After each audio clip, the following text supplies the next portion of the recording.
तर पुण्यात उर्से टोल नाक्यावर नाना पटोले यांचे बॅनर लागलेत। या बॅनरवर नाना पटोलेंचा भावी मुख्यमंत्री असा उल्लेख करण्यात आलाय। पुणे दौऱ्यावर जाताना उद्धव ठाकरे यांना दिसेल अशा ठिकाणी हे बॅनर लावलेत।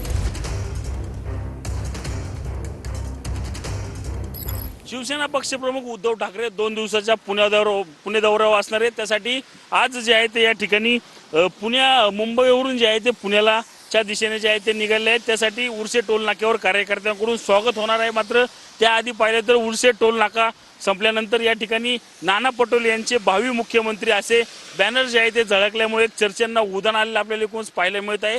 पंकज गावडे या कार्यकर्त्यांकडून या ठिकाणी जे आहे ते हा फ्लेक्स लावण्यात आल्याचं आपल्याला एकूणच पाहायला मिळत आहे। आपण पाहू शकतो की गेल्या काही दिवसापासून महाविकास आघाडीमध्ये उद्धव ठाकरे भावी मुख्यमंत्री असाच नामोल्लेख जो या ठिकाणी होत असतो। आता मात्र नाना पटोले यांचे भावी मुख्यमंत्री फ्लेक्स झळकल्यामुळे मोठ्या चर्चेला जो आहे तो उधाण आलेला आहे। आपण पाहिलं तर हा फ्लेक्स जो आहे तो या ठिकाणी टोल नाका क्रॉस केल्या लगेच आहे। त्यामुळेच हा जो बॅनर जो आहे तो तत्काळ जो आहे तो नजरेसमोर येतो। त्यामुळेच का काही हा बॅनर इथे लावला अशी चर्चा जी आहे त्या ठिकाणी सुरू असलेली आपल्याला एकूणच पाहायला मिळते। रणजित जाधव, TV9 मराठी, मावळ, पुणे।